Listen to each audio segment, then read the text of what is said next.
Buongiorno e benvenuti a 7 in punto. Occupiamoci di politica regionale, in particolar modo del Veneto questa mattina. Lo facciamo con Maurizio Conte, consigliere regionale del Veneto di Fare.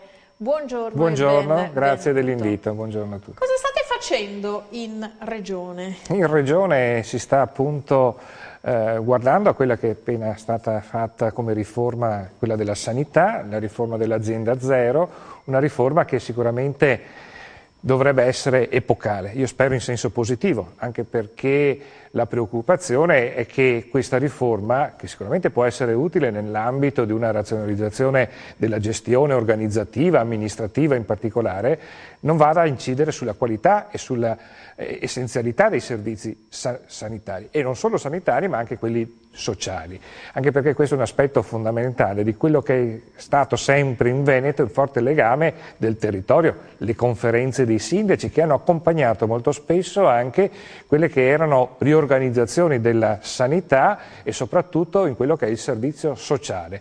Un servizio sociale che soprattutto in questo momento di crisi, di difficoltà di tante famiglie, di quella che è appunto una situazione di carenza a livello sociale di quello che è la necessità di un supporto da parte delle istituzioni, deve essere fondamentale.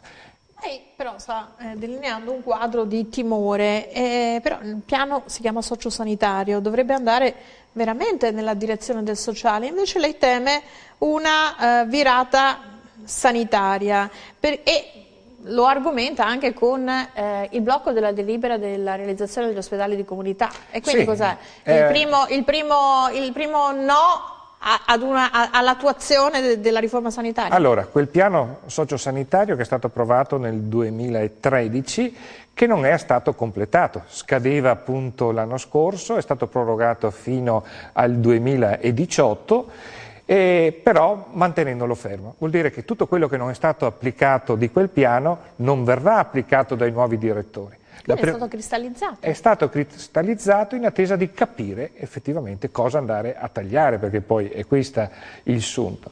La preoccupazione è proprio questa, di non vedere appunto reparti che non verranno appunto realizzati in base a quella pianificazione, e la preoccupazione soprattutto in quella che è stata forse una scarsa attenzione non solo sulla riorganizzazione, ma soprattutto per chi opera all'interno della sanità. Noi vediamo una carenza di personale, vediamo una fuga di primari, di dottori che se non addirittura non vanno appunto in altre regioni, ma che cercano di posizionarsi soprattutto nei grossi ospedali. E questa è la preoccupazione di un territorio, ad esempio, come quello della provincia di Padova, che vede la realtà forte della città di Padova, degli ospedali di Padova, rispetto alla periferia. Lei ha detto degli ospedali di Padova e mi ha lanciato un assist. Ospedali di Padova. Padova poi sta perdendo anche un po', da un punto di vista così dell'immagine, quel ruolo con questa telenovela, La querela infinita, del nuovo ospedale di Padova. Sì. Questa è la preoccupazione. Bitonci, se sarà rieletto, lo vuole fare. Abbiamo sentito altri candidati di altre compagini che parlano di ristrutturare l'esistente. Ma noi abbiamo un esempio che è Verona, che in questi anni ha sicuramente avuto un'evoluzione nell'ambito della medicina, portando via tanto a Padova. E Verona ha fatto una scelta, quella di ricostruire il nuovo su vecchio. Il Paolo Confortini. Ecco, e questa è la differenza. Però là a Verona hanno deciso. E qui la preoccupazione è che dopo 7 anni di amministrazione Zaia, che, ripeto, può decidere in qualsiasi momento come regione, visto che è un'opera strategica regionale, dove andarlo a fare. Però, ma qua c'è un rimpallo, Adesso la questione dei poteri del commissario, che non è stato confermato, si è dimesso prima di diventare commissario straordinario, c'è chi dice perché voleva fare l'ospedale. Cioè, che cosa c'è di vero in tutta questa vicenda? Perché appunto Zaia ribadisce che c'è la firma della delibera della regione, c'è il parere positivo dell'università, manca solo il comune. Allora, con l'articolo 32 della legge urbanistica può in qualsiasi momento decidere, vuole farlo a Padova Est, si prende la responsabilità, forse è questo l'aspetto. A prescindere dal comune? A prescindere dal comune. La regione può farlo. Allora perché aspettare? Perché la regione non mette in atto i suoi poteri? Forse perché appunto nessuno vuole prendersi la responsabilità di dire vado a farlo magari dove ci sono abbiamo anche detto che a delle Padova situazioni. Ovest ci sono delle situazioni di cambio di terreni, di espropri, di risarcimenti che complicherebbe, no? Perché poi alla fine credo che in gioco ci sia una questione di quanto può venire a Penso che costare. Padova Ovest sia stata superata. Quindi sia stata... Padova Est è possibile. È Padova Est, era l'aeroporto che era stato proposto dalla provincia, sono altre aree, Legnago per quanto riguarda... Però sono sempre i terreni che dovrebbe mettere il comune, quindi probabilmente no? Ad esempio per quanto riguarda la zona di Agripolis, in quell'area è dell'università. Però San Lazzaro no. San Lazzaro no. Che però, là ci sono i privati, là c'è qualcuno che vorrebbe fare una permuta. Cosa forse si farà? è una partita troppo complicata? Cosa si farà in quell'area, quella nuova cittadella privata che è a fianco dell'università? Forse sarà appunto sviluppata per abbinarla a servizi sanitari privati? Può essere un business, io non lo so, però effettivamente queste questioni devono essere risolte e chi può risolverlo è la Regione, perché ha i poteri per farlo. Quindi attendere le nuove elezioni, attendere dopo magari... Voi avete fatto delle interrogazioni nello specifico? Abbiamo fatto consigli straordinari su questo. Io spero che ci sia, noi siamo pronti, tutti vogliono appunto che Padova continui ad avere quel ruolo centrale della medicina. E non è l'ospedale di Padova, dobbiamo ricordarlo, è l'ospedale del Veneto, è il centro della medicina e della ricerca medica in Veneto. E non solo, perché dovrebbe diventare un polo a livello nazionale e internazionale. È su questo che noi dobbiamo puntare, su quella che è la ricerca, quindi sicuramente un abbinamento con l'università. Ma stiamo perdendo sicuramente il tram che ha già perso Bitonci perché ha rifiutato quei finanziamenti all'epoca, ma stiamo perdendo veramente le opportunità che possono rilanciare. È vecchio sul nuovo, si decida, si parta, hanno investito 100 milioni sul monoblocco. Quindi stanno secondo comunque... lei potrebbe essere una possibilità quella, perché lei prima faceva riferimento al Polo Confortini di Verona, però lì la struttura era tale che è stato, diciamo, abbattuto l'esistente e ricostruito in un'area completamente, che sennò l'area era quella. Padova non è facile, Padova è dispersivo, ci sono le cliniche, c'è un ospedale e l'azienda ospedaliera insieme. Penso che con le tecnologie di oggi si può fare di tutto, c'è qualsiasi potenzialità. Io ho un'altra idea, ad esempio, per Padova. Noi abbiamo una fiera che purtroppo è una fiera che langue. Per usare un termine pieno di ottimismo. Sono convinto che serve un sistema di fiere Veneto, una rete di fiere che siano in collegamento e non in competizione, perché non ha nessun senso. Riferimento a Verona. Forse poi i personalismi anche in politica non permettono questi rapporti invece fondamentali per l'economia, per rilanciare l'economia e per essere utile all'economia.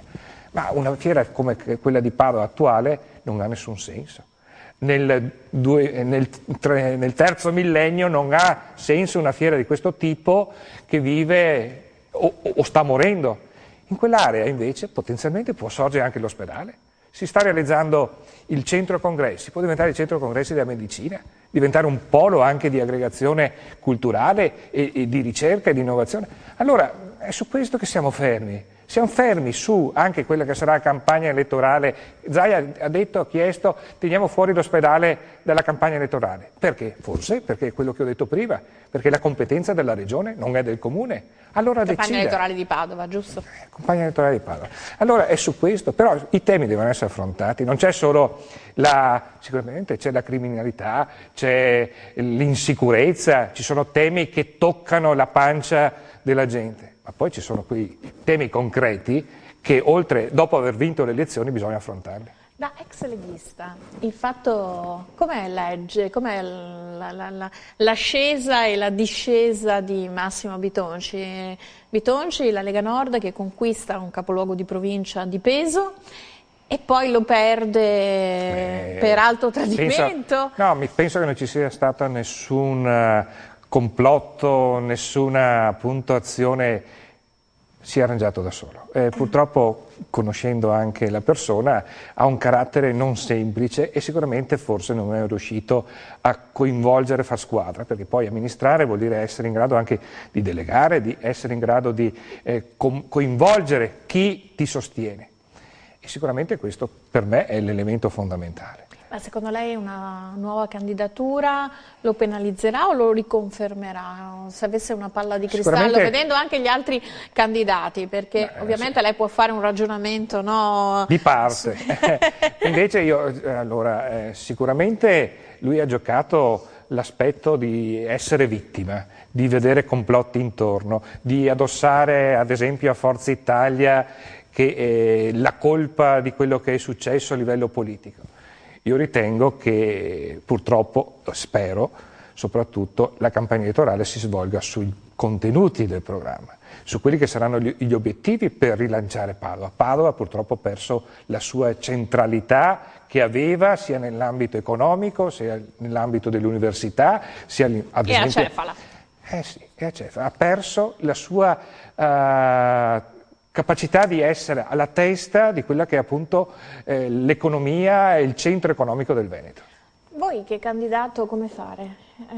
Presenterete un vostro candidato? C'è già un vostro candidato? Sosterrete Giordani? Qua si continuano a parlare appunto di nomi, di figure, di personaggi che sicuramente... Sosterrete Bitonci, non lo so. Beh, quello mi sembra un po' difficile, soprattutto appunto non perché appunto sono uscito dalla Lega, ma per quella difficoltà che vedo appunto di potersi rapportare con una figura come Bitonci. Può sicuramente essere attraente sotto l'aspetto appunto della comunicazione, di quello che può essere il messaggio anche di rottura, però ritengo che un amministratore, e purtroppo lo vediamo anche in altri casi, anche dove certi partiti di rottura hanno preso il governo, Roma ne è un esempio, poi bisogna governare, bisogna decidere, bisogna essere in grado anche di relazionarsi soprattutto con la società, con tutta quella società che nell'ambito della città è fondamentale. E lui purtroppo forse venendo da Cittadella la conosceva un po' poco.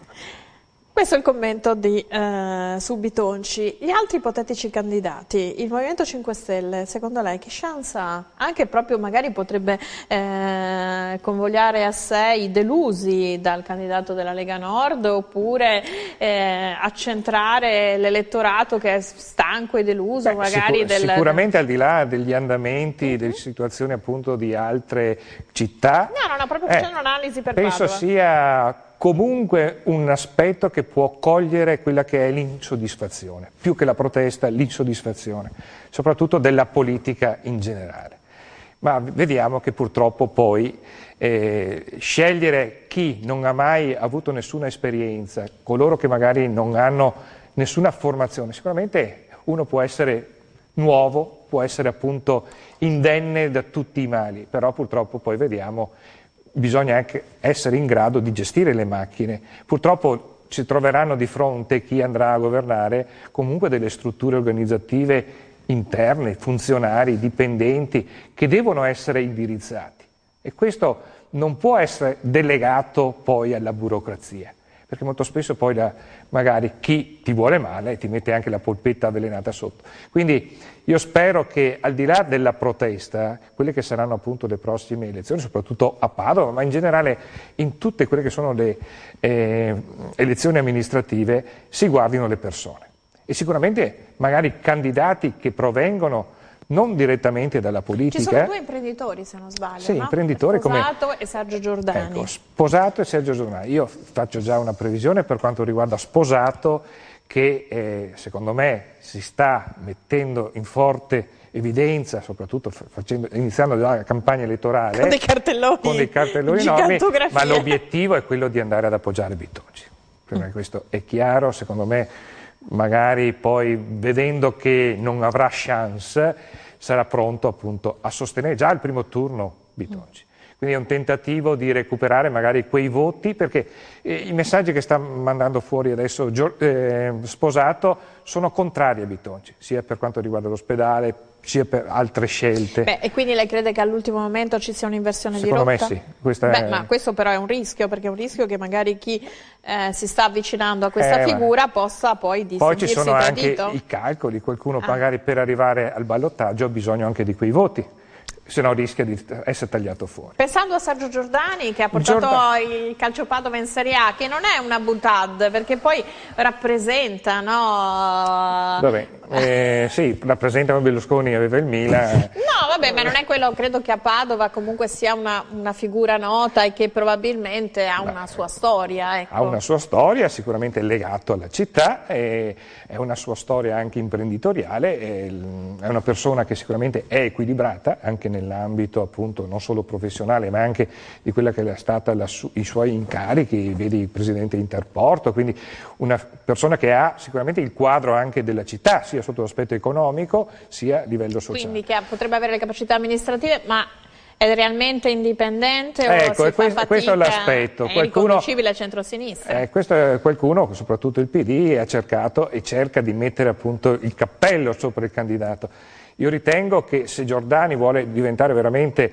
un candidato al di sopra delle parti, deve appunto guardare a quella che è un'aggregazione ampia, che non sia etichettata appunto di sinistra, che faccia il gioco appunto magari dell'avversario principale che è Bitonci, di dire Bitonci io sono il centrodestra, lui è la sinistra. Io ritengo invece che per la città in questo momento servano dei programmi che vadano al di là dell'appartenenza politica e soprattutto che sia appunto un programma che guardi al rilancio di una città.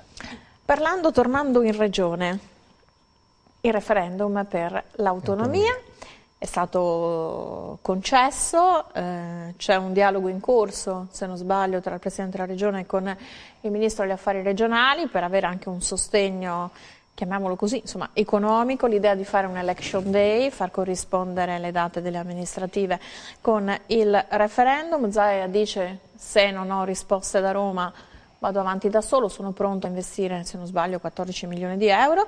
Che cosa ne pensa? Che valore, sempre da ex leghista, no? Allora, io sono favorevole a quelle che possono essere tutte le iniziative necessarie per riaffermare la necessità che i veneti hanno bisogno più di autonomia, di possibilità di gestire le proprie risorse.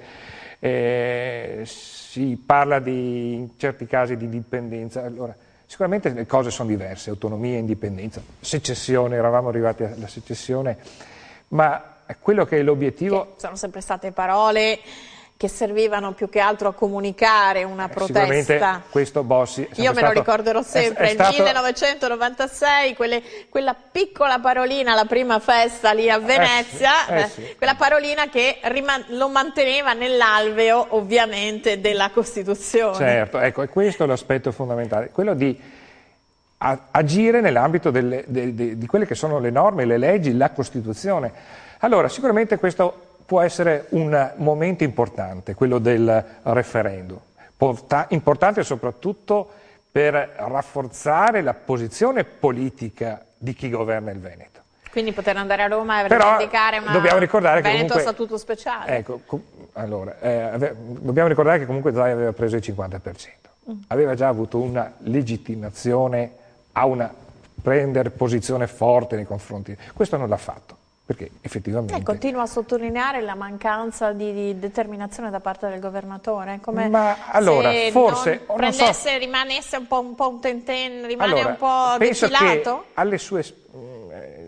alle sue spalle ci potremmo essere tutti, al di là dell'appartenenza o dello schieramento politico.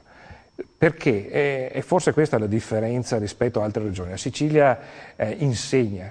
Quando un rappresentante politico, sia regionale sia a livello nazionale, è di quella regione, loro fanno squadra, al di là dell'appartenenza partitica. Ma lei non qua invece giochiamo ancora, lo vediamo. Non riconosce perlomeno il fatto che è riuscito a ottenere la possibilità di fare il referendum? L'ho votata, ho votato 2 proposte referendarie, quella sull'indipendenza e quella sull'autonomia. Quindi questo magari ha lavorato? Sono convinto, non ho cambiato idea, sono convinto che il Veneto ha bisogno di autonomia, ma dopo il referendum io vorrei sapere cosa farà Zaia. Cosa cambia sostanzialmente? Cosa farà Zaia? Qual è il programma di Zaia? Cosa ha già sottoscritto da presentare al governo il giorno dopo? Perché sono sicuro che il 99% dei veneti voterà sì. Ma sarà una Benexit? Allora, anche su questo... mutuo il concetto della Brexit. Sì, anche su questo allora dobbiamo capire cosa effettivamente si può fare, cosa è ammissibile. Ecco. Noi riteniamo, cosa serve anche poi? Ecco. Allora, un Veneto autonomo, nel senso di essere come i trentini, lo sappiamo, è impossibile, come la Sicilia è impossibile, perché avremo sicuramente la necessità di riequilibrare le risorse, ma non potremo farlo sicuramente come avviene ora in Trentino e in Sicilia. Mi autorizza a lanciare la pubblicità, poi torniamo ancora a parlare del futuro del Veneto con il nostro ospite Maurizio Conte. Tra un paio di minuti torniamo in studio. Grazie.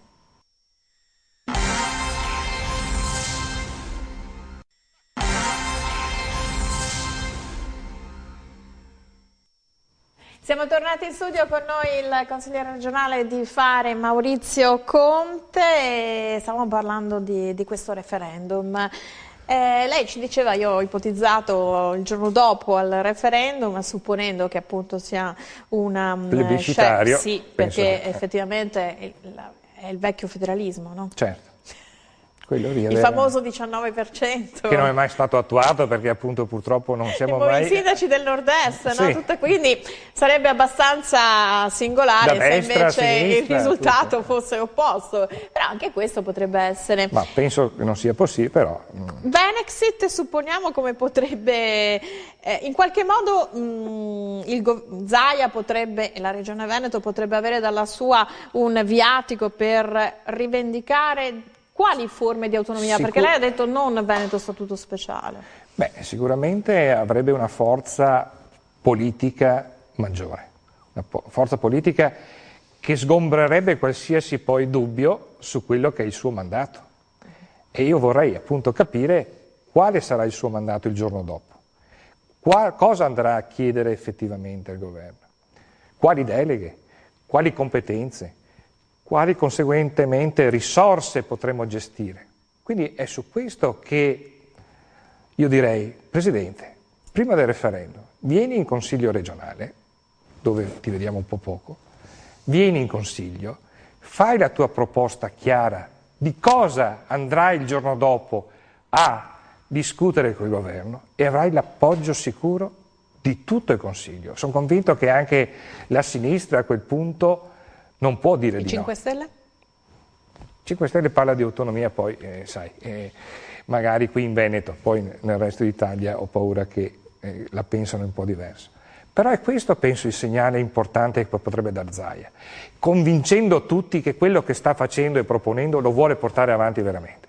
Perché avremo sicuramente le basi sicure con cui su cosa andare a trattare. Lei prima parlava della politica fatta di personalismi, di individualismi e la storia della Lega Nord, come anche del Partito Democratico, come anche di Forza Italia, racconta poi che i partiti si sfaldano, pur creando delle grosse realtà, poi si sfaldano nello scontro interno di varie persone.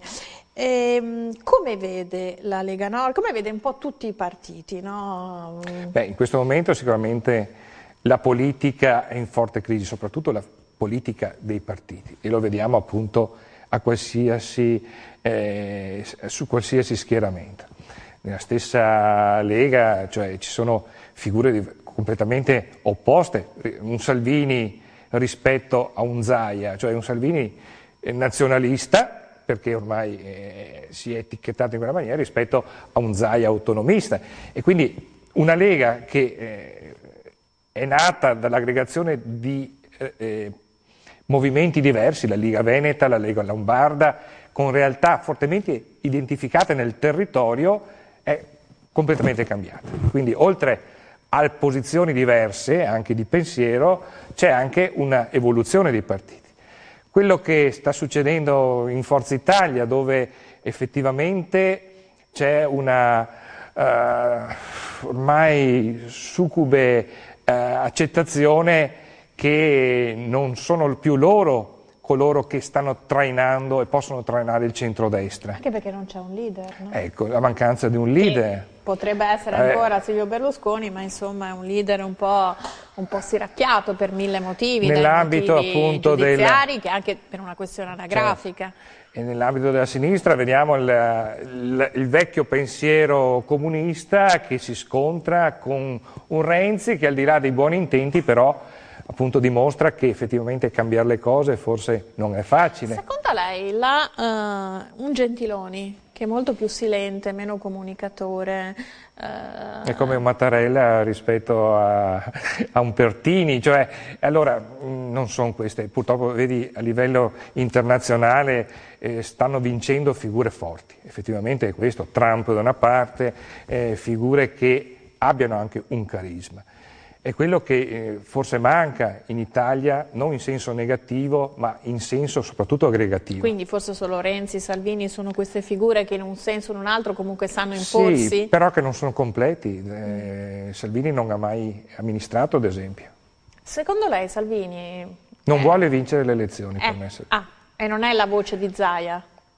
Nel senso, Salvini parla e Zaia poi un domani potrebbe essere il candidato, la solita querela per quanto il candidato premia. Poi chi potrebbe essere il candidato del centrodestra? Beh, sicuramente Salvini ha questo nei suoi pensieri, quello di diventare leader e soprattutto... Però lei dice che non vuole vincere, perché non saprebbe amministrare. No, in questo momento secondo me non vuole vincere, perché che programma c'è? Non vedo. Dall'altra parte vedo difficile una candidatura di Zaia. Zaia in questo momento sta portando avanti l'autonomia. Come fa un presidente di una regione che vuole diventare autonoma poi candidarsi a diventare premier della nazione? In una visione federalista. La vedo un po' dura che poi le altre regioni possano anche votare. Sì, per quanto ci sia un'evoluzione dei partiti. Quindi anche qua i messaggi non sono chiari. E il Movimento 5 Stelle? Al di là della questione Raggi, che poi insomma anche lì probabilmente un po' è stata anche enfatizzata, non lo so. Il 5 Stelle rischia di vincere perché purtroppo appunto con una carenza nell'ambito di quella che doveva essere il dualismo dei due poli, incarnano la protesta, perché è questo. La Lega una volta incardinava la protesta, adesso sta incardinando quella che è soprattutto il tema della sicurezza, della criminalità, dei clandestini, ma sono i 5 Stelle che raffigurano quelli che è l'altro aspetto della politica internazionale, dove vince appunto la protesta, la Tsipras in Grecia. Perché in Italia si parte con partiti di rottura che sanno essere soltanto all'opposizione, chiamiamo così, a declamare, no? Quasi anche la scoperta dell'acqua calda, e poi al momento di dover amministrare scivolano ancora peggio, cioè quasi da rimpiangere per certi versi la vecchia democrazia, o il vecchio partito comunista. Purtroppo non c'è una scuola politica, questo è evidente, cioè si improvvisa politici, però poi il politico deve appunto essere in grado di assumere, amministrando certe decisioni, essere in grado di conoscere quello che è il sistema.